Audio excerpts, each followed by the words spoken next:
Olá, eu sou Isadora Cohen. E eu sou o Fernando Marcato. E esse é o Infracast, o primeiro podcast de PPPs, concessões e privatizações. Que na sua quinta temporada se consolidou como um veículo de geração de conhecimento para estudiosos, empresários e interessados no tema. O episódio de hoje é com Thiago Mesquita.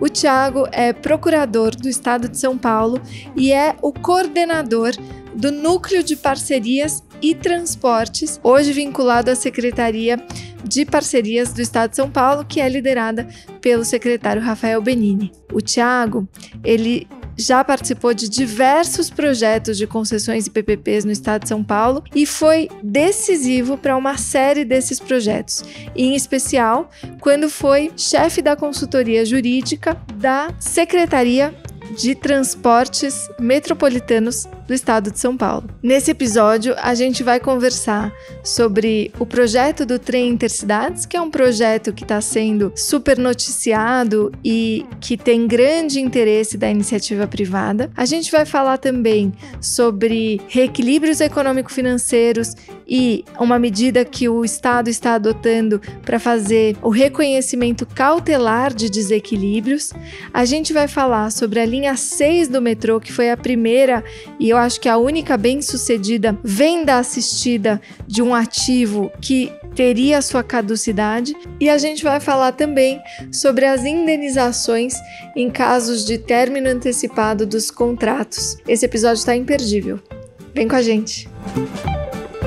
Bem-vindos a mais um novo episódio dessa temporada do Infracast e hoje com ninguém mais, ninguém menos do que o meu querido amigo Thiago Mesquita, que para além de ser meu amigo, e eu falo isso mesmo porque isso para mim é motivo de muito orgulho, é o chefe de tudo, sempre foi meu chefe, aliás, nos anos em que a gente trabalhou juntos, uma pessoa com quem eu aprendo enormemente e eu tô muito honrada de você ter aceito o nosso convite, Ti, muito obrigada. Isso, obrigado, eu que agradeço a oportunidade de estar aqui, Marcato, vocês são referências nessa área, então é muito bom poder ter uma conversa com vocês aqui da infraestrutura. Estou quase 15 anos trabalhando só nisso, então é gostoso sempre bater um papo sobre isso. 15 anos trabalhando só nisso e vamos fazer aqui o disclaimer, né? Vocês já viram na nossa introdução, o Thiago é um procurador e é uma das pessoas que mais entende não só do jurídico da infraestrutura, mas também do econômico financeiro e faz a transição, aí faz a intersecção entre todos os conhecimentos para trazer soluções incríveis e hiper vanguardistas que são referências de verdade para o nosso mundo da infraestrutura. Mas eu podia ficar aqui horas fazendo elogios para você. Eu quero já começar, se você me permite, te perguntando uma coisa que todo mundo quer saber, sobre o projeto do Trem Intercidades de São Paulo, né? Se você quiser comentar sobre esse projeto também, para passar a palavra para ti, porque a gente tem recebido, assim, comentários gerais da iniciativa privada muito entusiasmados com esse projeto, né? Acho que é muito esperado esse projeto, Thiago, e ninguém melhor do que você para nos contar sobre ele, porque eu diria que no Brasil nós tivemos nos últimos anos, sob a liderança do governador Tarcísio, um grande programa de ampliação do modal ferroviário, mas muito para carga, e todo mundo fala, bom, mas e os passageiros, como ficam? Né? No passado se falou em trem-bala, falou em vários outros projetos, mas me parece que este é o principal projeto, talvez o único projeto de trem de passageiros no Brasil, né? E que já vem sendo gestado há muito tempo e que agora está com o edital publicado. Então conta pra gente as grandes linhas desse projeto, por favor. E que já vem sendo gestado há muito tempo, e eu preciso fazer uma observação. Sob a tutela e sempre orientação jurídica, entre aspas, né, e até de negócio, do Thiago, porque ele foi nada mais, nada menos do que o chefe da consultoria jurídica da secretaria que gestava esse projeto, né, Tim? Então você acompanhou desde o nascedouro até agora, né? Então conta pra gente. Esse é um projeto que, a meu ver, ele cria um novo parâmetro até de qualidade de projetos no estado de São Paulo, né? Assim, só de contrato nós temos mais de 400 páginas de contrato, então ele realmente tentou endereçar muitos problemas que foram identificados ao longo dessa fase. Tem uma maturação muito longa, porque envolve uma associação entre trens de carga que hoje trafegam pela via, onde hoje é a linha 7, existem trens de carga passando pelo centro de São Paulo, compartilhando via com a CPTM, um trem de passageiros em operação, e uma expansão dessa operação de passageiros, hoje que vai só até a Jundiaí, até Campinas, com um trem de alta velocidade ou de média velocidade ao lado. Então, tem uma interface difícil com a União, questões fundiárias complicadas, uma regulação que foi muito custosa para sair do compartilhamento de operação entre a MRS, que hoje opera a via de cargas, e a CPTM, e por isso que foi muito tempo de maturação. Isso nos trouxe muito aprendizado que refletiu, né, nesse nível de qualidade desse projeto, tanto do ponto de vista jurídico quanto institucional, de compartilhamento de riscos. Tem muitas iniciativas inovadoras dentro desse projeto, que acredito que vão endereçar muito riscos que se não fossem um tratamento diferente do que se fazia em outros projetos, esse projeto muito dificilmente iria adiante pelas características dele, né? Por exemplo, as obras elas têm que acontecer junto com obras contratadas já na prorrogação antecipada da MRS, que vão ser feitas por concessionário federal. Elas vão ter que ser feitas em cronogramas casados pela nossa concessionária do TIC, em janelas muito curtas, por conta da operação de serviço de passageiros hoje da linha 7, que vai até quase 2 horas da manhã, até eu desenergizar a via, e 4 horas da manhã eu já tenho que colocar trem na via de novo. Então, uma janela muito curta de trabalho, com uma interface com outro operador que está fazendo as suas obras, riscos de demanda desconhecidos, que nós quisemos estimular o privado a trabalhar essa demanda. Então, esse projeto envolve o trem de passageiros de média velocidade com muita liberdade para o privado. O risco de demanda é integralmente alocado ao privado, porque ele tem liberdade de escolher a tecnologia que vai ser utilizada, o nível de conforto dos trens, o preço que será cobrado, apenas um preço teto que é definido no edital, e para dar sustentabilidade econômica e financeira ao projeto, nós garantimos 100% da demanda no restante, nos trens de passageiros. Na verdade, é o primeiro projeto metroferroviário que adota um sistema de pagamento por disponibilidade, em que nós pagamos pela oferta do serviço, independentemente da demanda. Então, é um pagamento fixo pela oferta, adicionado a um variável por quilômetro percorrido, que endereça muito bem o custo, né? Porque o custo do concessionário não é muito relacionado ao número de passageiros que ele transporta, e sim o número de viagens que ele realiza.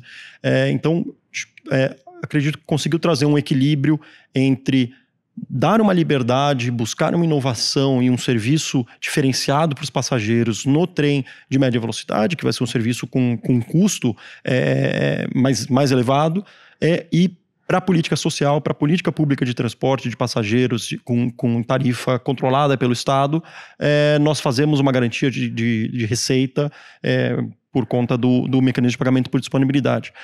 Foi uma forma de tentar endereçar esse risco que é muito sensível nesse projeto. Você sabe, Ti, que eu estava comentando com o Fê sobre esse projeto, né? Porque também é um projeto meu do coração, muito. Você acompanhou, enfim. Eu falo desse projeto com todo entusiasmo.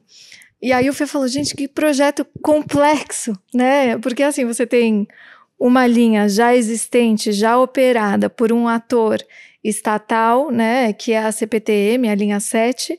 Aí você tem o prolongamento dessa linha num sistema parador, que vai ter que ser aí, né, construído pelo privado.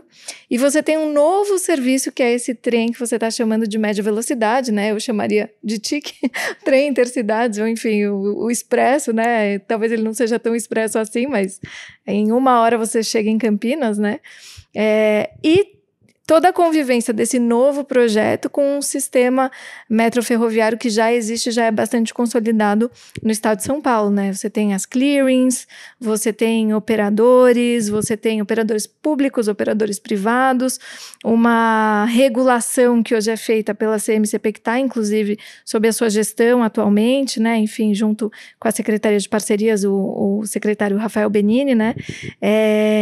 E eu achei, enfim, estava tentando explicar aqui para o Fê, né? Não, é isso que eu queria, porque como vocês entendem muito do tema, e eu sou leigo, Meu pedido é que vocês expliquem o que é esse projeto. Você não, o Thiago... Em especial o Thiago, ele possa nos contar, Thiago, dando até um pouquinho os nomes das estações, dos locais de ida e vinda, porque realmente a gente pensa um trem de passageiros. Não, na verdade são 3 serviços, praticamente 2 a 3 serviços. E 3 regiões metropolitanas. Que conecta 3 regiões metropolitanas. Então, para quem não é de São Paulo, não conhece em detalhe, acho que se você puder explicar um pouquinho, isso seria legal. O projeto ele envolve uma linha que hoje já existe de passageiros, né, que é a linha 7, ela liga a região metropolitana de São Paulo, a região metropolitana de Jundiaí, e é uma linha já com carregamento bem importante. No centro de São Paulo, né? Vai da Barra Funda, no centro de São Paulo, até a região metropolitana de Jundiaí, atendendo toda a região norte de São Paulo, e um carregamento aí da ordem de 700 mil pessoas por dia. Então já tem uma demanda importante, e vai haver um prolongamento desta linha, que será, na verdade, um novo serviço, mas que em termos físicos é um prolongamento da linha, vai acompanhar a mesma faixa de domínio, que nós estamos chamando de TIM, que é o trem intermetropolitano, que ligará essa região de Jundiaí, onde hoje é o terminal dessa linha, até a região metropolitana de Campinas. E vai passar por Valinhos, Vinhedo, Louveira, diversos municípios que hoje não são atendidos pelo sistema metroferroviário. Vai aproveitar hoje a faixa de domínio de carga. Nós temos hoje trem de carga passando lá, mas demanda aí toda uma reformulação do plano de vias e da própria infraestrutura de vias, que hoje opera só o sistema de carga, sistema de sinalização, que é bem diferente quando se coloca um trem de alta frequência no projeto. E ao lado dessas vias, nós teremos o trem de passageiros, o TIC, o trem de média velocidade, que ele vai ser São Paulo, Jundiaí e Campinas. Tá? É apenas uma parada intermediária entre Jundiaí e Campinas, e todo esse percurso do momento em que se fecha a porta do trem em Campinas até o momento que abre a porta em Barra Funda, ele tem que ser percorrido em 64 minutos. 100 quilômetros, né? 100 quilômetros, que é um tempo competitivo. O objetivo desse projeto é conseguir concorrer com as outras alternativas de deslocamento, principalmente o fretado ou mesmo o ônibus rodoviário, oferecer um serviço com muito maior conforto para a população, com qualidade de serviço, regularidade, e tem um desafio técnico muito grande, né? Porque a faixa de domínio não comporta vias exclusivas para cada um dos serviços. Então, entre Jundiaí e São Paulo, nós teremos uma via exclusiva de carga, que tem que organizar a ida e volta, as 2 vias do transporte da linha 7 e as 2 vias do TIC, do Expresso. Agora, entre Jundiaí e Campinas, o meu trem intermetropolitano tem que conviver na mesma via que o trem expresso. Então, as saídas têm que ser absolutamente sincronizadas para que, no momento em que o trem passe por Campinas, ele não seja... não tenha que parar para aguardar o parador que vai estar usando a mesma via. Então, o desafio técnico é bastante importante, tanto do lado do Estado na modelagem, quanto do lado da concessionária, que vai ter o desafio de fazer o projeto executivo e todo o plano de vias que cumpra os resultados exigidos. Nós temos o nosso projeto referencial, mas nós vamos trabalhar com resultado. Nós temos as exigências de oferta do trem intermetropolitano e um número mínimo de viagens do trem expresso, com 64 minutos de limite no horário de pico, e é isso que nós vamos controlar.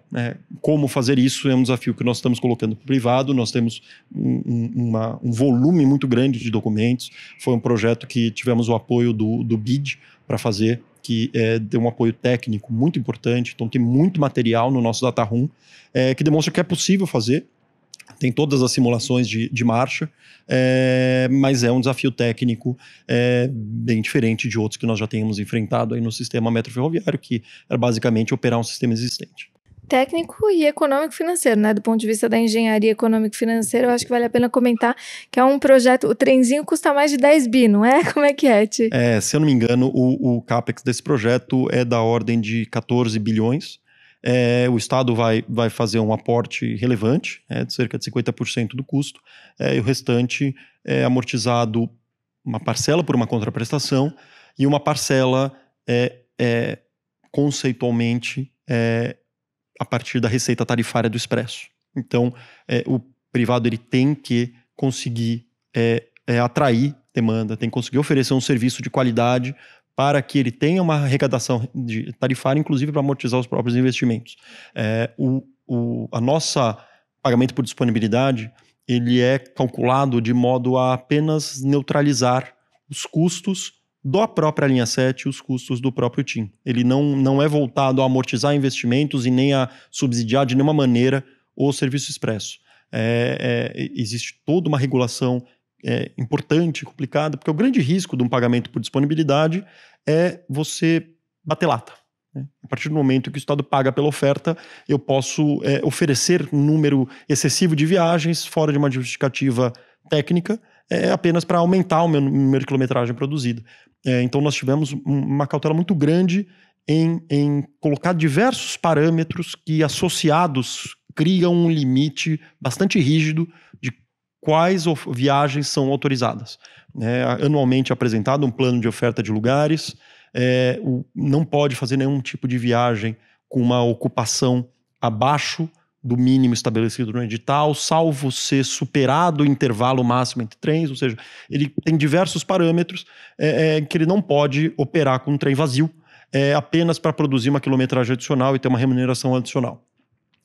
Então, vai ser a nossa primeira experiência nesse modelo remuneratório, mas é um modelo remuneratório que, a meu ver, faz muito sentido, porque ele olha muito bem para os custos reais da concessionária, né? A gente tinha um regime remuneratório em outros contratos em que eu pagava por passageiro transportado, mas o custo não é por passageiro transportado. E aí isso me trazia uma necessidade de diversos mecanismos para lidar com essa variação na rentabilidade do negócio em função da demanda. Uma variação que não teria justificativa, né? A concessionária não controla a demanda. Então eu tenho que criar bandas de demanda que não endereçam muito bem esse assunto, porque elas têm janelas. Sim. Eu posso aumentar ou diminuir a TIR daquele projeto por algo que não é associado a nenhum tipo de performance da concessionária, é simplesmente um acaso.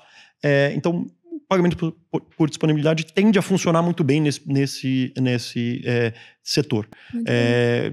Vai ser a nossa primeira experiência, tivemos muito trabalho desenvolvendo isso para ser um mecanismo seguro, um mecanismo que gera os incentivos corretos, e vamos ter que sentir na prática se funciona, mas a expectativa é muito boa.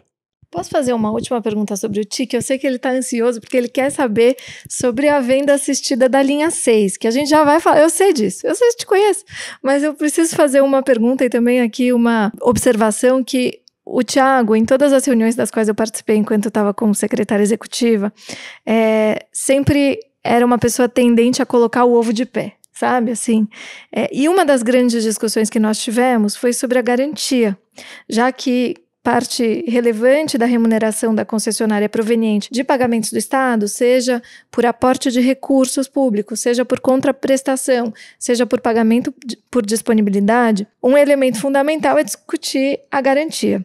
E na época a gente discutia se era possível usar as indenizações da Lei Candir e tudo aquilo que a gente, enfim, tentou de alguma forma arredondar para que isso fosse possível, só que nós tivemos muitas resistências à época de fazer isso dar certo. E o Thiago sempre falava, gente, dá certo, deixa eu contar, e, enfim, até entrando um pouco na seara de um aconselhamento pró-negócio, sabe, assim, para apoiar de fato o gestor, de novo, numa visão super vanguardista do direito como instrumento e não do direito como finalidade, que eu te aplaudo sempre por isso.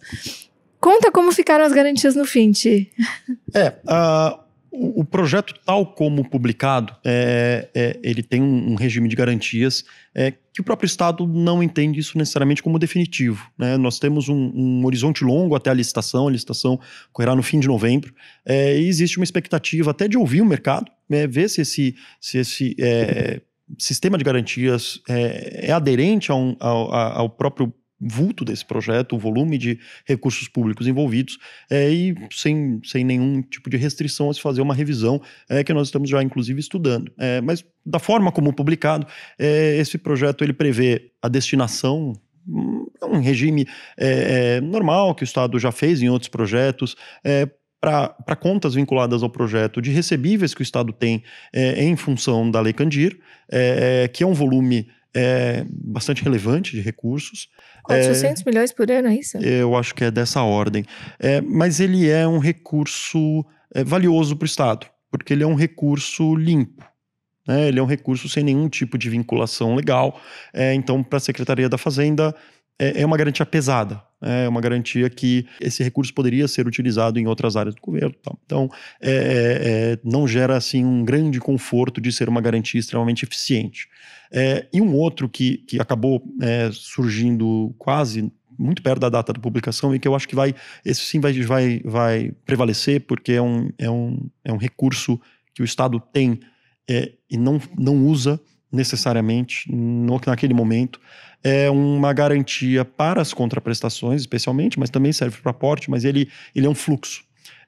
Todo o fluxo de recebíveis de todas as concessões que o Estado tem de ônus de fiscalização ou verbas análogas da Artesp, da Arcesp e da CMCP. Isso gera um volume relevante, se não me engano, na ordem de 500 milhões por ano, que já endereça uma boa parcela dos compromissos financeiros assumidos pelo Estado. O aporte é muito mais alto, tem alguns anos que o aporte é da casa de alguns bilhões em um único exercício, mas para a obrigação corrente do Estado associada a esse projeto, é um recurso que funciona muito bem. E a ideia é apenas uma conta de passagem, em que aquele recurso, se não executado a garantia, no mesmo dia, no dia seguinte, vai para as agências ou vai para a CMCP, de forma a preservar a autonomia financeira delas, e o Estado vai dar uma contragarantia para essas agências e para a CMCP, que é uma contragarantia fidejussória, ou seja, eu não tenho uma vinculação, um represamento de recurso público, mas a CPP tem balanço, tem patrimônio suficiente para dar essa contragarantia, e em sendo executado, as agências solicitam e a CPP faz o repasse do recurso para as agências. Então, a garantia fidejussória que eu não conseguiria dar para a concessionária do TIC, por não ser uma garantia real, eu consigo dar como contragarantia e disponibilizar recursos, aí sim, livres para o projeto. Isso acho que vai funcionar muito bem. Nosso retorno do mercado tem sido muito positivo com relação a esse mecanismo. Acredito que ele vai ficar até o final do projeto. Já que você quis insistir no TIC, só um comentário que me chamou a atenção quando você fala do tema da proteção da demanda e da criação desses mecanismos para evitar que o concessionário procure rodar o máximo possível para poder faturar mais, né? Eu acho que vocês podem também estar colocando de pé um sistema que é muito menor, mas que é muito relevante, que é o tema da mobilidade sob pneus. Talvez usar esses mecanismos de pagamento por disponibilidade que vocês estão pensando para o metro ferroviário sob pneus, talvez seja um grande caminho. Porque hoje você tem cidades como São Paulo que pagam uma fortuna de subsídio, mas que não está atrelado necessariamente a uma disponibilidade, a uma produtividade, né? Então só me chamou a atenção que talvez estou indo um pouquinho fora, mas talvez olhar esses mecanismos, porque o futuro da mobilidade passa justamente por mitigar o risco de demanda. A gente viu na pandemia, mas enfim, concorrência com o aplicativo, tudo isso é um problema, né? Então, é só isso que me chamou a atenção. Está no radar. Eu acho que o mecanismo de remuneração ele é muito associado a uma discussão de incentivos. Cada forma de remuneração gera um tipo de incentivo, então tem que tomar cuidado com os incentivos gerados por cada um. Eu acho que, de um lado, o pagamento por disponibilidade tem esse risco muito relevante de você ter uma produtividade pouco eficiente, e medidas que você pode ter de controle para isso na mobilidade urbana, sob pneus, são mais difíceis pela pulverização da frota em relação ao que eu posso fazer. Trilho também, né? Um sistema de sinalização que eu consigo colocar sensores de ocupação. É muito mais fácil, a minha frota é muito menor, né? Agora, de outro lado, um pagamento por usuário, você tem um problema de superlotação, né? E o seu incentivo é oferecer o menor número de viagens possível para aquela mesma demanda. Então, que também é um problema, né? Então, acho que não vejo nenhum dos dois como necessariamente o ovo de Colombo, mas eu acho que todos eles têm suas vantagens e desvantagens. Tem que ter muito cuidado com os incentivos gerados, porque a mobilidade urbana consome uma parcela relevante dos recursos, principalmente dos municípios. Então, um pagamento, uma forma de remuneração mal desenhada pode gerar valores que não condizem com a arrecadação, né? Enquanto você tem um pagamento por usuário, como cada usuário paga por usuário, você consegue ter um pouco mais de controle. A partir do momento que você dissocia a sua arrecadação do valor que você paga, há um risco de um descasamento relevante. Bom, então vamos agora falar sobre a linha 6, mas eu queria antes fazer um esclarecimento. Para quem não conhece o caso da linha 6, acho que o primeiro bem-sucedido caso de uma, vou chamar assim, tá? Venda assistida. Uma cessão de concessão que aconteceu no estado de São Paulo, de uma linha, a linha laranja do metrô, e quem de novo colocou o ovo de pé foi o Dr. Thiago Mesquita. Pois então, o Dr. Thiago chegou com uma solução super interessante para esse caso e fez com que a gente saísse de uma potencial caducidade, na verdade já havia uma caducidade decretada, para uma solução que, na minha visão, parece fazer muito mais sentido, que é de você sustentar o projeto, continuar com o projeto, mas trazer um novo player que tenha mais condições, mais capacidades, enfim. E, eventualmente, até fazer uma renegociação desse contrato, lógico, respeitando alguns limites. Então, observação feita, eu sei que você quer perguntar, me conta. Thiago, por que esse tema, eu acredito que talvez hoje seja um dos mais importantes da infraestrutura brasileira? Você sabe melhor do que eu, no passado foi aprovada uma lei de relicitações. Inclusive teve uma paulista também, né? Para projetos que estavam estressados em função de Lava Jato, toda a situação, mas em princípio essa lei não pegou, né? Foram poucos os projetos que conseguiram de fato fazer a relicitação, e eu tenho minhas dúvidas da vantajosidade disso, né? Ou seja, eu abandonar um projeto que já estava rodando, ainda que tivesse problemas, com uma empresa contratada, e aí fazer uma nova licitação. Eu tenho custo de capital diferente, que às vezes é mais alto, etc, etc. E no caso da linha 6, eu entendo que vocês conseguiram justamente salvar um projeto de uma empresa que teve os problemas associados à Lava Jato e tal, e ela vendeu esse contrato, vamos dizer assim, com o acompanhamento do Estado para uma nova empresa, que é a Acciona, que tem feito um trabalho aí da construção das estações e vai operá-las, né? Então, conta pra gente um pouco como foi feito esse desenho, e eu acho que o ponto nevrálgico que a Isa comentou que medida que esse contrato pode ser renegociado ou reconsiderado, porque se o contrato está estressado, eventualmente algum tipo de mudança você vai ter que fazer. Então conta pra gente esse contexto. Foi um caso muito particular, né? Eu acho que assim, cada situação vai demandar uma solução diferente, porque o caso da linha 6, ele não tinha um problema no projeto, ele tinha um problema na concessionária. Então, era uma concessionária cujos acionistas eram um fundo e 3 empresas. Essas 3 empresas estavam envolvidas severamente na Lava Jato, e o fundo era constituído, os 3 cotistas do fundo eram as 3 empresas. Então, basicamente, integralmente o meu corpo acionário da minha concessionária se envolveu na Lava Jato, e a captação de financiamento de longo prazo no BNDES estava acontecendo exatamente naquele momento. Então, a concessionária estava já iniciando as obras já tinham uma evolução razoável, da ordem acho que 10% ou 15%, no momento em que estourou a Lava Jato. Ela estava ainda operando com o empréstimo ponte, negociando tratativas finais do empréstimo a longo prazo, quando tudo parou, né? O BNDES fechou as portas, alegando tanto um real risco de crédito, né? Essas empresas poderiam passar por dificuldades financeiras reais, e um risco reputacional, né? Naquele momento, ofertar um crédito relevante, da ordem de 6 ou 7 bilhões de reais para essa concessionária com esses acionistas. E logo na sequência, a concessionária notificou o Estado de que paralisaria as obras, pleiteou um reequilíbrio, entrou com uma arbitragem também da ordem de mais de R$1 bilhão por circunstâncias anteriores do contrato. O Estado tinha atrasado a desapropriação de imóveis, reconhecia isso, estava mensurando esse desequilíbrio ainda. Aliás, vamos falar um pouquinho depois sobre isso. Mas o Estado se viu, de repente, com uma obra paralisada e um contrato que performava bem. O problema não estava no contrato, estava na concessionária, né? Imediatamente nós começamos a atuar, até junto com o BNDES, com a própria concessionária, buscando outros interessados.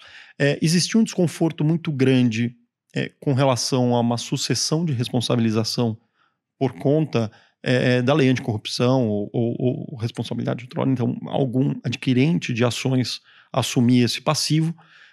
Passivo criminal, inclusive, né? Passivo eventualmente criminal, e principalmente um passivo Estado, de repente, declarar, por exemplo, nulo, porque uma das circunstâncias delatadas envolvia um pagamento de propina no momento da assinatura do contrato. Então, eu poderia julgar irregular aquela contratação desde o início, anular tudo. Então, existia um risco, uma percepção de risco muito relevante, que foi depois superada, porque afinal não era razoável eu buscar resolver um problema dessa natureza anulando uma licitação com uma obra em andamento.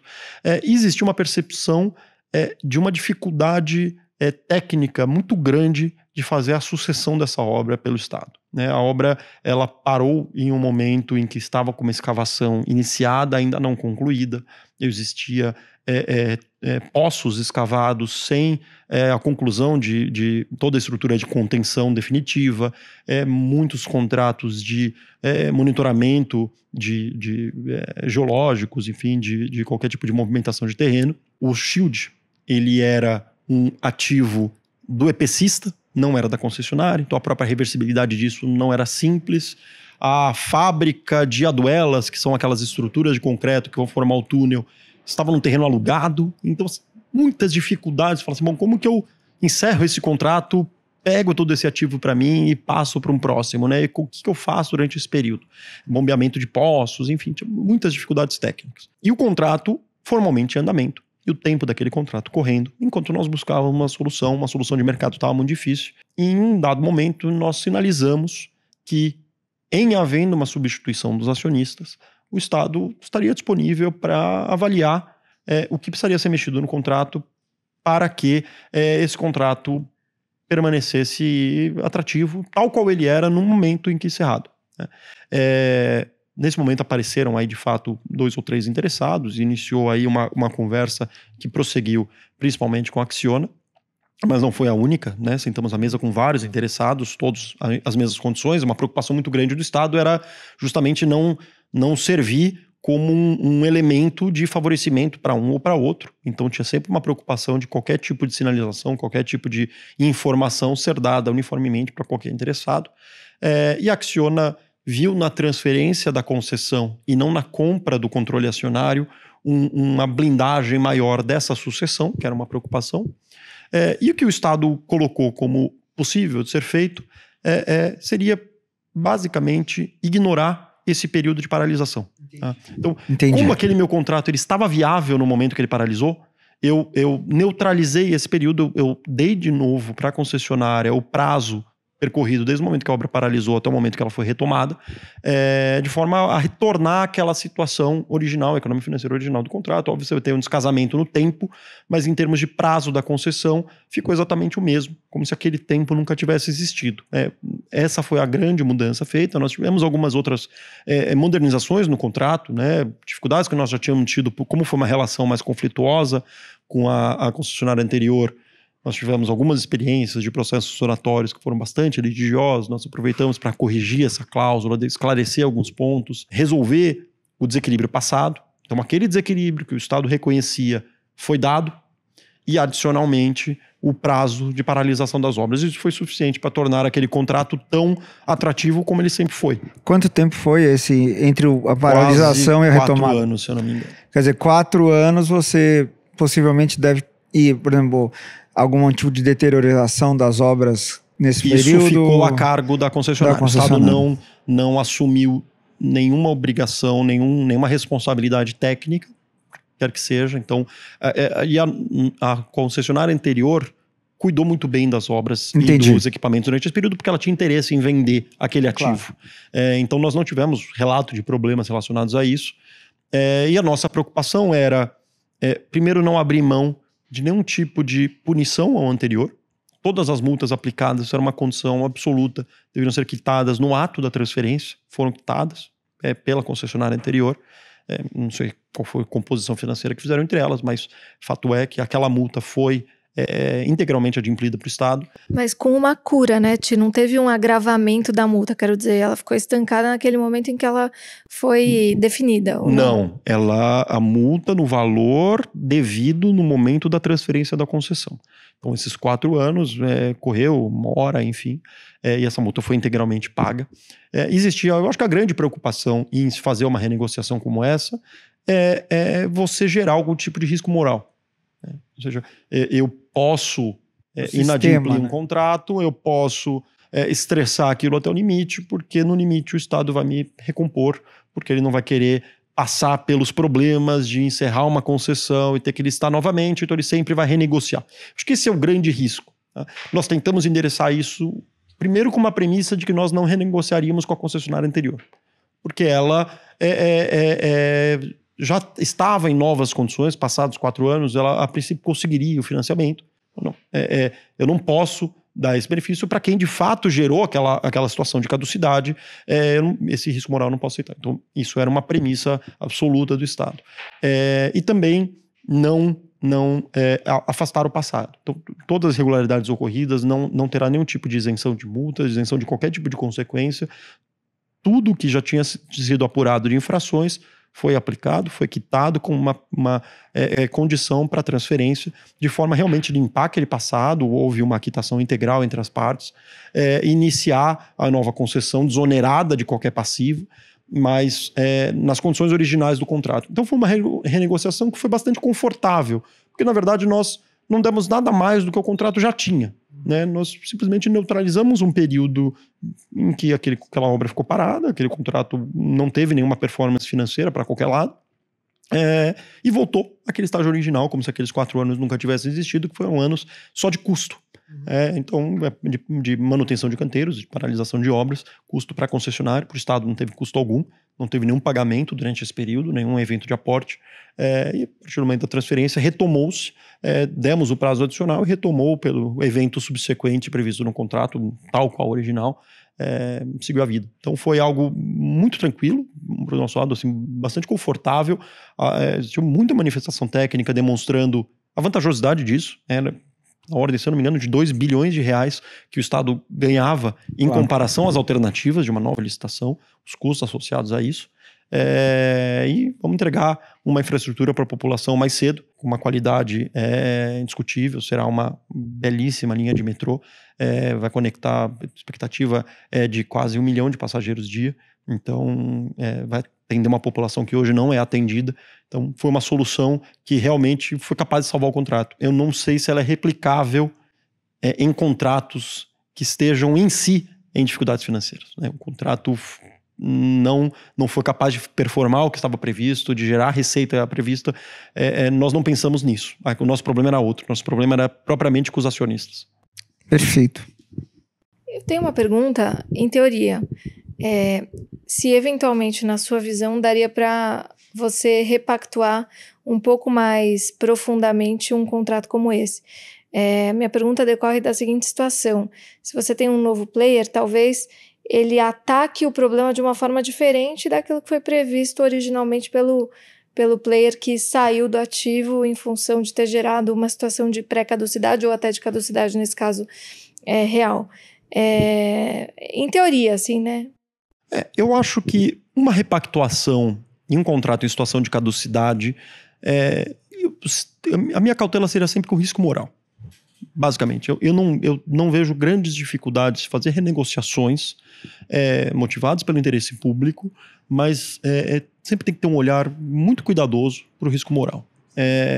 Fora um contrato em regime de caducidade, se eu tenho realmente um contrato que se identifique alguma ineficiência, algum problema, alguma oportunidade de modernização ou de aperfeiçoamento, de solução do problema, é natural, é da natureza desses contratos de longo prazo que assim o faça.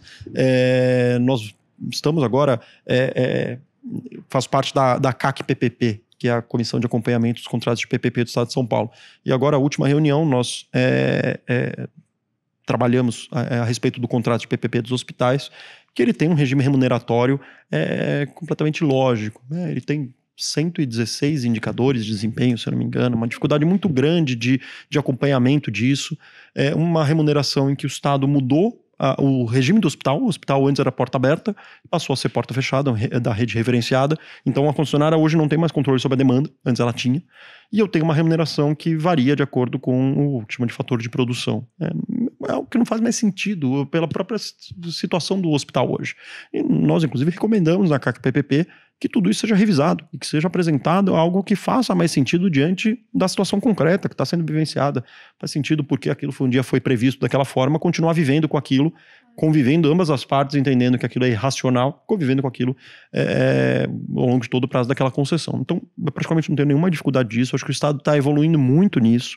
Nós temos buscado modernizar contratos em toda oportunidade que nós vamos fazer algum aditivo contratual. Nós olhamos, bom, além disso aqui, além de incluir essa obra, vamos melhorar a cláusula de reequilíbrio. Um contrato assinado em 97. Vamos modernizar isso, vamos modernizar essa outra cláusula, essa outra condição, vamos colocar uma disciplina de corrupção, vamos corrigir algum indicador de desempenho que não esteja funcionando. Nós fizemos isso na linha 4, nós fizemos isso no contrato das linhas 5 e 17, em todos os acordos que nós fizemos com o CCR, artérias, ecovias, nós modernizamos os contratos. Então, é algo que eu trato com bastante naturalidade. Não sendo uma situação que possa gerar algum tipo de risco moral, uma renegociação ela é necessária. Até nisso que você falou da hipótese de uma concessionária, um novo player, querer ter um plano de ataque de obras, por exemplo, diferente, isso é uma preocupação muito grande que nós tivemos no TIC, pela experiência da linha 6. O nosso contrato da linha 6, ele travou a modelagem que o Estado imaginou em termos de evolução física da obra, ele travou os aportes de acordo com aquele cronograma. Então, a concessionária, alterando essa forma de realização das obras, ela não consegue antecipar os aportes. Principalmente naquele contexto, nós não entendemos adequado alterar naquele momento. Tá? Não veria nenhum problema em isso ser alterado hoje, em se demonstrando um interesse público, em demonstrando que vai levar uma racionalidade, principalmente se demonstrando que pode levar uma antecipação da própria obra, da própria entrega disso para a população. Não veria nenhum problema quanto a isso. Mas hoje, tal qual escrito, esse contrato não permite isso. No TIC, nós fizemos uma disciplina em que permite que a concessionária apresente um plano de ataque e obras, alterando todo o sistemático cronograma de aportes dentro de determinadas janelas e limites de variação por conta de previsibilidade orçamentária e financeira, de forma a tornar justamente isso mais flexível de acordo com a realidade de cada uma. Então, existem experiências vividas que nos ajudam a fazer outros projetos. O TIC acho que acabou endereçando muito bem isso. Era um pleito muito grande, tanto da concessionária anterior da linha 6 quanto da nova, que por circunstâncias ainda não evoluiu, eu acho até que poderia. Mas pelo menos no TIC nós já apresentamos aí um modelo novo que acho muito mais eficiente e que estimula que de fato tudo que possa ser antecipado seja antecipado. O Estado vai acompanhar essa antecipação com os aportes, resguardada uma previsibilidade orçamentária. Acredito que vai gerar um efeito muito bom em termos de incentivos. E a beleza das experiências paulistas é essa, né? Porque como é um programa muito robusto, você começa a enfrentar situações que o que acontece daqui a 30 anos. E São Paulo já está enfrentando o que acontece daqui a 30 anos, daqui a 15 anos, né? Então eu acho que esse tipo de experiência ela é riquíssima para você, inclusive, como você disse, melhorar as novas modelagens. Mas você trouxe para a gente aqui uma novidade. Eu entendo que a Secretaria de Parcerias, ela hoje, além de ser a grande estruturadora, vamos dizer, o PPI paulista, né? Ela também tem embaixo dela agências de regulação. As agências reguladoras estão embaixo, né? E a gente comentava aqui antes da nossa entrevista que o Estado está muito preocupado em dar segurança jurídica para essa quantidade imensa de concessões que o Estado tem.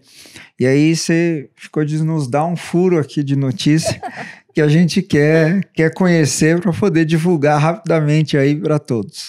O secretário Rafael, ele chegou um desconforto muito grande com um volume de desequilíbrios identificado nas concessões e que muitas vezes Não há nenhum tipo de controvérsia quanto à existência do desequilíbrio. Tá? Nós temos, por exemplo, dentro da Artesp, 27 concessões rodoviárias, em que, em diversos casos, já foi reconhecido esse mesmo ocorrência de um eventual desequilíbrio em algumas concessões, em outras ainda não, por conta de um trâmite de processo administrativo, processos extremamente complexos, e normalmente por instrução de cálculos e realização de cálculos para chegar a um valor definitivo na vírgula. Mas já se sabe que o desequilíbrio existe, já se tem uma ideia de que é um desequilíbrio muitas súmula vezes vinculante, vultoso, já tem uma e simplesmente aquilo não sai do lugar, não reequilibra.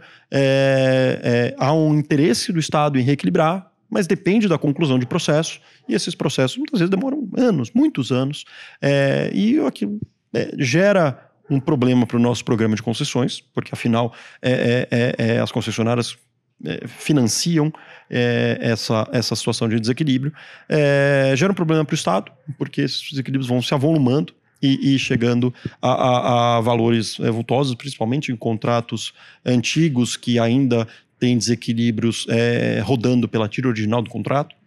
A gente não faz isso nos novos contratos, mas carregamos esses desequilíbrios já há muito tempo. Então existe esse desconforto.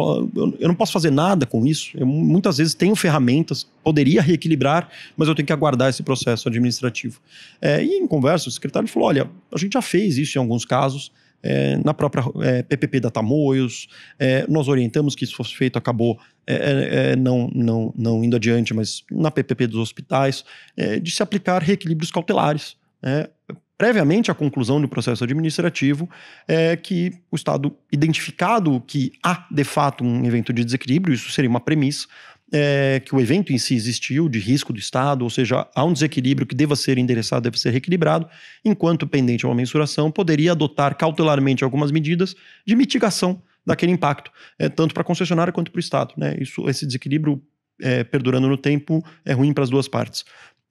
Olha, acho que seria até interessante a gente pensar em uma normatização disso, uma procedimentalização no âmbito do Estado, para que isso fosse feito de uma forma isonômica, objetiva, com priorização daquelas situações mais gravosas, que tanto pelo lado das concessionárias quanto do Estado. Então, nós estamos desenvolvendo uma procedimentalização disso, identificando alguns gatilhos que tornariam essa análise de medidas possíveis de mitigação, até mesmo obrigatórias pelo lado do Estado, quando atingidos gatilhos de solvência das concessionárias, de risco de continuidade de cronograma de investimentos, ou mesmo um volume de desequilíbrio com um potencial até dificuldade para o erário. Nós temos concessões virtualmente não reequilibráveis por prazo, por exemplo. Geraria até uma perpetuidade se nós tentássemos reequilibrar por prazo. O desequilíbrio corre a uma taxa maior do que a capacidade de geração de receita daquele contrato. Então, são situações em que algo precisa ser feito, e precisa ser feito rápido. Então, nós vamos identificar esses gatilhos e indicar medidas que podem ser adotadas com controle para que isso seja feito com segurança, com limites em relação àquele valor estimado. Então, um determinado percentual daquele valor estimado o Estado faria cautelarmente e depois um ajuste. A partir daí, uma priorização daqueles processos que contem com um reequilíbrio cautelar para que eles sejam concluídos e eventualmente ajustado esse reequilíbrio cautelar para mais ou para menos. Então, a ideia não é nenhuma grande novidade aplicar. Isso deveria ser até natural, um dever de mitigação do próprio prejuízo, mas eu acho que a grande novidade é realmente encarar isso de frente e procedimentalizar até contra o Estado, até colocar o Estado numa posição em que vai ter um ônus argumentativo maior para negar esse tipo de medida. Ao invés de ser difícil conceder essa medida, o ideal é que isso seja o contrário, que o Estado realmente fique numa posição mais confortável, porque você vai deixar correndo um desequilíbrio. Se você tem aqui uma concessão, por exemplo, que essa concessionária está te pagando um valor, está pagando uma outorga variável, então financeiramente não faz o menor sentido. A sua capacidade de aplicação daquele recurso rende uma taxa muito, muito menor do que a taxa de desconto daquele contrato. É muito mais eficiente você desonerar aquele pagamento e parar de correr e mitigar aquele efeito. Então, nós vamos buscar endereçar tudo isso e pelo menos essa é a intenção, Essas normas a gente só sabe realmente quando for publicada, mas a intenção é endereçar esse assunto de frente com objetividade, com isonomia. Até o secretário me pediu, falou, conversa lá com isso, a opinião da Isadora e do Marcato, porque é uma iniciativa, a meu ver, bastante republicana, né? De não deixar aquilo correr para uma próxima gestão, para um próximo governo, para um próximo orçamento e enfrentar aquele problema que está materializado naquele momento. Inclusive a posição do judiciário, né? Que quando identificado o reequilíbrio, você precisa reequilibrar com a maior rapidez possível, até para você não ficar pagando aquela TIR daquele projeto eternamente. E o que eu estou entendendo é que então existe um valor que possivelmente é incontroverso e que aí nesse caso ele é reconhecido e daí tem um prazo para você resolver o controverso, é isso? Não necessariamente o incontroverso. Muitas vezes eu tenho um dimensionamento estimativo. Estimado. Porque às vezes, por exemplo, um caso da Tamoios, o Estado atrasou obras de sua responsabilidade que eram relevantes, uma praça de pedágio nessa área. Então, é inequívoco que é de responsabilidade do Estado, é inequívoco que a concessionária está perdendo receita, e o Estado consegue, até pela sua modelagem, consegue ter algum dimensionamento do que isso representa. Mas nós não conseguimos concluir a conta enquanto não entregar. Então eu tenho que aguardar a obra ser finalizada, ver a data exata em que ela é finalizada, ver qual é a demanda real daquele local para retroagir essa demanda todo o período. Então, tem uma complexidade de cálculo que não vai ser resolvida a curto prazo, mas eu consigo ter uma ideia. Uma estimativa. Uma estimativa. E a ideia é, bom, então vamos partir dessa estimativa, vamos colocar uma margem, eu vou te reequilibrar em 80%, 90%, 70% Entendi. daquela estimativa, uma margem para assegurar que eu não repasse recursos adicionais aos necessários e conforme aquilo vai avançando, inclusive tendo ajustes, olha, novas informações, novos elementos técnicos. Compensa. Bom, não era aquilo que a gente estava esperando, novo cálculo está indicando algo um pouco menor. Bom, então reduz um pouquinho aqui. Inclusive, estamos prevendo esse acompanhamento periódico por parte da Secretaria, né? É uma determinada periodicidade que sejam encaminhadas informações de como está aquele processo, se o cálculo avançou, se tem alguma nova informação que deva ser considerada para o dimensionamento daquela medida cautelar, de forma a estancar um pouco a sangria, né? Diminuir um pouco o impacto futuro que será suportado pelo Estado. Quanto menor for, melhor para todo mundo, né? Eu acho que o óbvio muitas vezes é revolucionário, né? Porque, sinceramente, acho que esse é o pleito de todas as concessionárias e, com certeza, isso favorece a saúde institucional do programa como um todo. O que eu te pediria, porque, sinceramente, acho que vai vir coisas brilhantes da sua cabeça e do secretário Rafael Benini, mas que vocês coloquem consultas, não sei se formalmente, mas que o mercado possa, inclusive, reagir à normatização desse procedimento, que eu tenho certeza, de novo, que é revolucionário e que com certeza vai favorecer a saúde institucional do programa. O Estado de São Paulo, ele até tem pouca esse costume, né, de submeter em consulta pública essas normas, né? Eu acho que a Arcesp faz isso muito bem, e aí é difícil de ver isso, de fato, antes de publicação de decretos, antes de publicação de resoluções, isso acontecendo. Eu não sei se o cronograma da secretaria envolve isso, até porque estamos falando justamente de medidas cautelares, então tem uma urgência. Um tempo para que se normatize isso é mais um tempo em que esses desequilíbrios estão pendentes. Nós temos concessões em uma situação financeira mais complicada, desequilíbrios de pandemia pendentes, então acho que precisa um pouco casar o interesse que de fato há sempre em ouvir o mercado e ver a sociedade, contribuições que se possa ter, com uma necessidade de reduzir qualquer tipo de impacto, tanto para o Estado quanto para as concessionárias. Mas eu, pessoalmente, sou sempre favorável à consulta pública. Aliás, participo de todos os projetos. O de projeto das linhas 8 e 9, nós tivemos mais de 1.000 contribuições, li todas e incorporamos boa parte. Verdade. Ele lê então, todas. acho uma ferramenta indispensável para inúmeras situações, né? Mas se alguma coisa também não estiver funcionando, o mercado vai dizer, eu acho que comporta aí um espaço para melhorias, né, Ti? Com certeza, com certeza. E o último tema que eu queria conversar aqui, se você me permite, é sobre também uma coisa revolucionária que conecta todos esses temas na minha visão.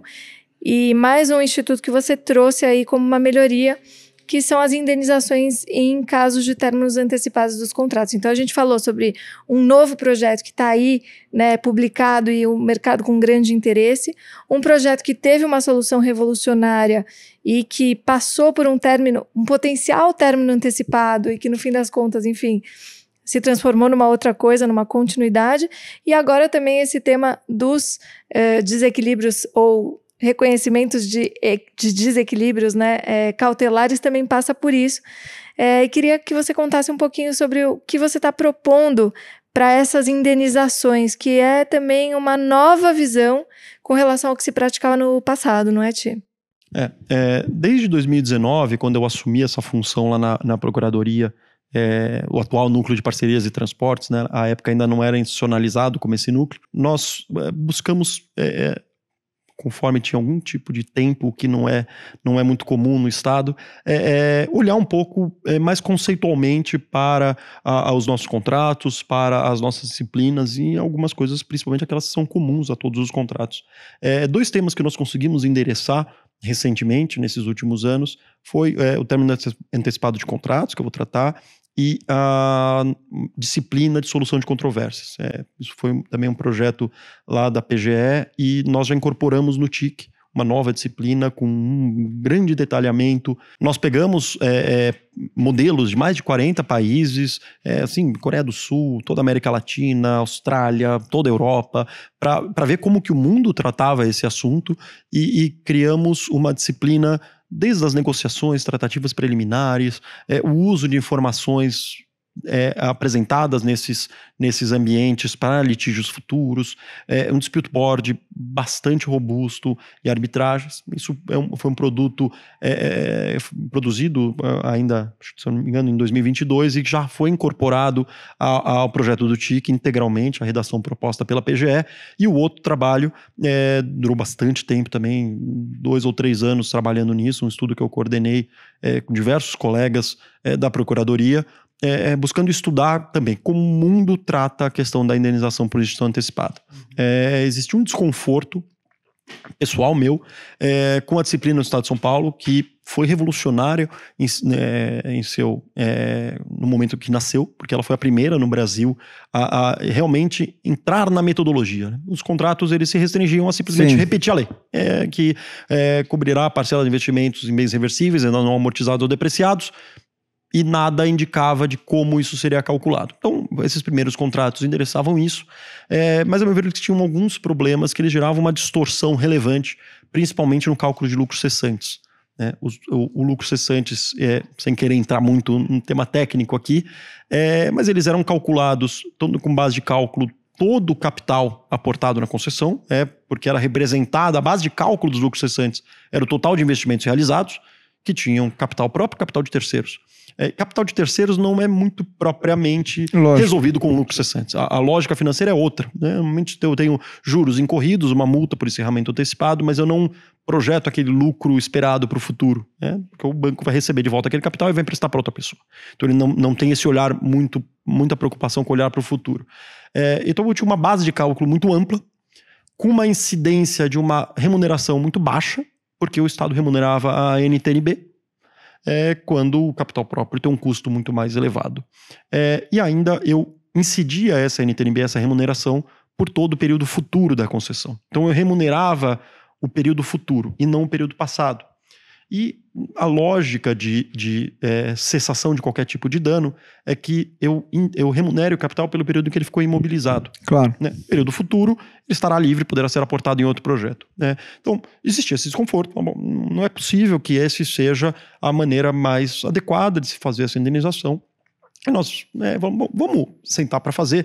Acho que existiu uma dificuldade até operacional, porque era um conjunto de acho que cerca de 10 procuradores e nenhum contador, nenhum especialista, nem economista, ninguém especialista em modelagem econômica e financeira, mas nós fomos na unha ali e começamos e eu gosto muito dessa área, então tenho um pouco de facilidade de trabalhar com planilhas, e começamos a modelar, a testar o que representaria essa indenização do Estado, a colocar isso em gráficos e mostrar como os lucros cessantes na metodologia do Estado, eles geravam remunerações que não tinha uma lógica identificável, né? Ela extrapolava muito, o valor subia muito, chegava a tiers de 8.000% ao ano, a depender do momento do encerramento. Um gráfico tinha uma curva bem acentuada no início, e fomos ver que nenhum outro país do mundo usava nada parecido, né? Os modelos internacionais eram bases completamente distintas, inclusive quando se fala em encampação, a lógica era de absoluta proteção do financiador. Nós não tínhamos essa proteção. No nosso modelo, nós não garantíamos integralmente o recurso do financiador. E, quanto ao capital próprio, a restituição daquele capital devidamente remunerado pelo período que ele ficou aportado ao projeto, pela TIR do capital próprio. Mas não ganha os futuros que o camarada tinha a expectativa de receber. E quanto a isso, o que nós fizemos foi um endereçamento do diferencial macroeconômico. Então, eu fiz um contrato de 30 anos, olha, a remuneração prevista, a TIR prevista era de 20% ao ano por 30 anos. Se eu encerro no segundo ano e eu devolver esse capital remunerado apenas a 20% ao ano, eu posso gerar um problema se hoje ele não conseguir mais aplicar esse capital a 20% ao ano. Entendi. Então eu estou gerando um dano, uma perda da rentabilidade futura, mas apenas pelo diferencial. A nossa cláusula endereça isso e por mais ou menos aquela diferença macroeconômica, aí sim eu projeto para o futuro. Ou seja, basicamente o que nós estamos propondo para a encampação é, olha, eu restituo o seu capital remunerado pela TIR do acionista prevista na modelagem econômico-financeira e adicionado a um diferencial entre a remuneração da TIR do acionista e uma projetada, e a gente usa um proxy da NTNB para pegar essa variação macroeconômica para todo o período futuro. E aí sim esse diferencial para todo o período futuro. Então, a nosso ver, isso indeniza de fato, olha bem para os danos, qual é o dano que teve aquele capital imobilizado durante aquele período e um potencial perda de rentabilidade futura. Protege 100% o capital do financiador, então é extremamente aderente aos melhores modelos internacionais, recomendado pelo Banco Mundial, pelo Banco Europeu.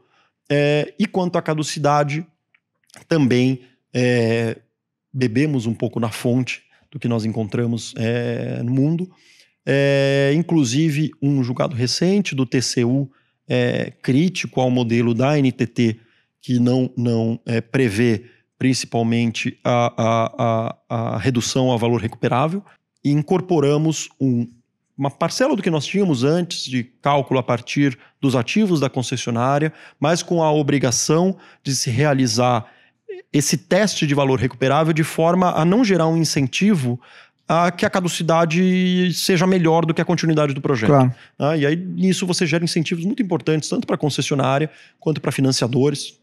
A partir do momento que eu só indenizo no limite do que ela poderia recuperar, ela tem todo o incentivo para resolver os problemas o mais rápido possível, né? Porque vai deteriorando o valor da indenização conforme o tempo passa, conforme aquele projeto perde valor.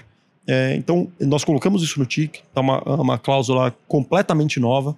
Nós temos a expectativa de ter essa consulta pública, sendo colocada agora um pouco no TIC, né? De ter essa devolutiva no mercado. Como é um projeto de um horizonte muito longo até a licitação, nós temos muitos meses até lá, nós estamos querendo receber do mercado a percepção de como eles veem essa cláusula, para eventualmente algum ajuste, mas foi uma cláusula trabalhada durante muitos anos, ela segue quase que integralmente modelos internacionais, modelos consagrados, então acredito que vai ter uma receptividade muito boa. E isso, o TIC é o primeiro projeto com essa cláusula? É o primeiro projeto. E você acredita que isso é uma solução independentemente do setor? Quer dizer, eu poderia ter essa regra para todos os setores que envolvem contratos de concessão de longo prazo? Todos sujeitos à regulação contratual. Eu acho que quando você vai para a regulação discricionária, você tem uma outra métrica para depreciação, mas aqueles a regulação contratual, sem dúvida, nós inclusive indicamos no nosso trabalho. Posso fazer um jabá aqui? Claro. Isso está tudo disponível, o estudo inteiro no site da Procuradoria, tem ali um link publicações, é fácil de ser encontrado. Nós temos o estudo e ao final dele, inclusive, as sugestões de cláusula que foram incorporadas no projeto do TIC. Indicamos nas conclusões, tem diversos, tudo itemizado, quais são o porquê de determinadas opções terem sido adotadas na cláusula, mas as diversas alternativas, para que se avalie caso a caso. Então o Estado não, né? A PGE recomenda determinadas opções, dentre alternativas muitas vezes igualmente válidas, cada uma com os seus reflexos. As cláusulas indicam adaptações que têm que ser feitas quando eu estiver falando de PPP e não de concessões, que eu tenho um ativo financeiro a ser considerado, eu tenho um aporte, os investimentos realizados com aporte. Então, nós tentamos fazer justamente uma cláusula modelo que possa ser escalável para qualquer projeto. Nós apresentamos isso numa live realizada lá pela Procuradoria, que teve uma audiência muito boa. A partir disso, nós recebemos contatos do Estado do Rio de Janeiro, do Estado da Bahia, muito interessados na cláusula. A Bahia fez uma discussão bastante técnica, bastante aprofundada sobre essa cláusula, para entender, para tirar algumas dúvidas, para sugerir algumas alterações que nós já incorporamos no projeto do TIC. Inclusive, nós já incorporamos algumas sugestões feitas pelo pessoal da Bahia. Então, estamos bastante empolgados. A ideia é que isso seja um novo modelo para o Estado de São Paulo. Vamos ver pela receptividade do TIC, né? Se nós não estamos indo para um caminho errado, mas acredito que não. E você pega setores como, por exemplo, saneamento, essa é uma grande discussão, né? E é curioso que a gente, enfim, acho que vocês, novamente, como a Isa disse, estão colocando o ovo de pé, porque se isso for conhecido e de alguma forma abraçado pelo TCU, pelas instâncias federais, né? Ainda que sejam jurisdições distintas, só que é lógico que o nível federal ele irradia para o resto do país, né? Então, se essa influência de São Paulo puder subir para o nível federal e isso voltar para os estados e municípios, aí eu acho que resolve um dos grandes gargalos e volta para a nossa conversa sobre relicitação e tudo mais, que esse é um dos grandes gargalos. A gente teve essa preocupação, principalmente em encampação. E dentre as alternativas indicadas no modelo internacional para precificação dos lucros cessantes, você tem alternativas mais objetivas, em que eu faço o cálculo rapidamente, e você tem algumas muito mais complexas. E nós tivemos, inclusive, a recomendação de, olha, por mais que essa aqui tenha algum ruído, principalmente em incentivos, em neutralização da performance passada, ela tem um ganho imenso que é da objetividade, da simplicidade do cálculo. Quando eu estou falando de encampação, eu tenho que pagar antes. Então, quando o Estado tem um interesse público em realizar a retomada de um serviço, muitas vezes isso é legítimo, não é aquela encampação motivada por interesses puramente políticos. Isso pode acontecer numa circunstância extremamente motivada por interesse público. Eu preciso ter condições de calcular rapidamente aquela indenização de uma forma prática, objetiva, que não dê margem a litígio, para que eu consiga, de fato, realizar aquela encampação. Porque senão a minha metodologia de cálculo de indenização é um impeditivo a que eu exerça uma prerrogativa pública.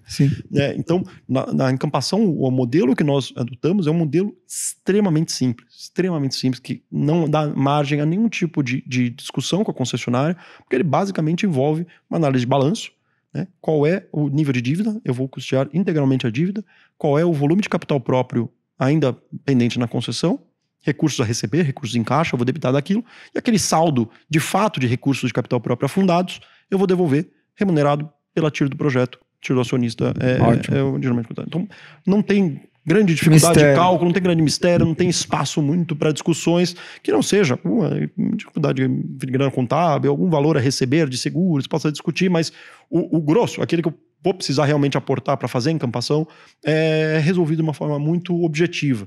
Para caducidade isso é um pouco mais difícil, porque um modelo muito objetivo poderia gerar incentivos ruins, poderia chegar a uma situação, principalmente essa análise de valor recuperável, uma análise que envolve eu projetar o futuro da concessão, isso envolve um cálculo muitas vezes complexo.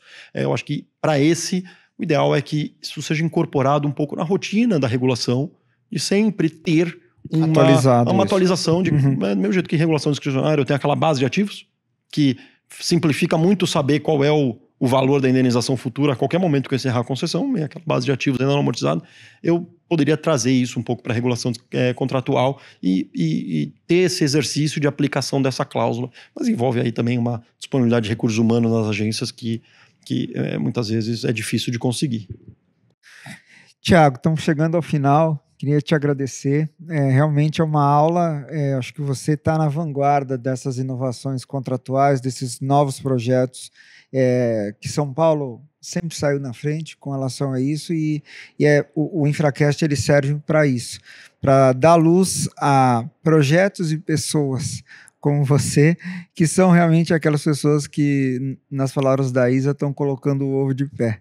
Então, queria te agradecer mais uma vez por dedicar esse tempo para dividir com a gente essa experiência. E, como você sabe, vamos ter que repetir muitos outros episódios, porque o seu conhecimento e área de atuação é muito amplo, então a gente vai ter que fazer vários episódios para tratar de todos esses pontos interessantes que você trouxe aqui. Muito obrigado. Eu que agradeço, obrigado pelo convite, pela oportunidade. Eu ouço Infraquest literalmente desde que iniciou, até pelo convívio que sempre tive com a Isa, então sou realmente fã da iniciativa de vocês, eu acho que vocês prestam um serviço público. Já incorporamos nos nossos projetos muitas coisas que derivaram de ideias que ouvimos no Infracast.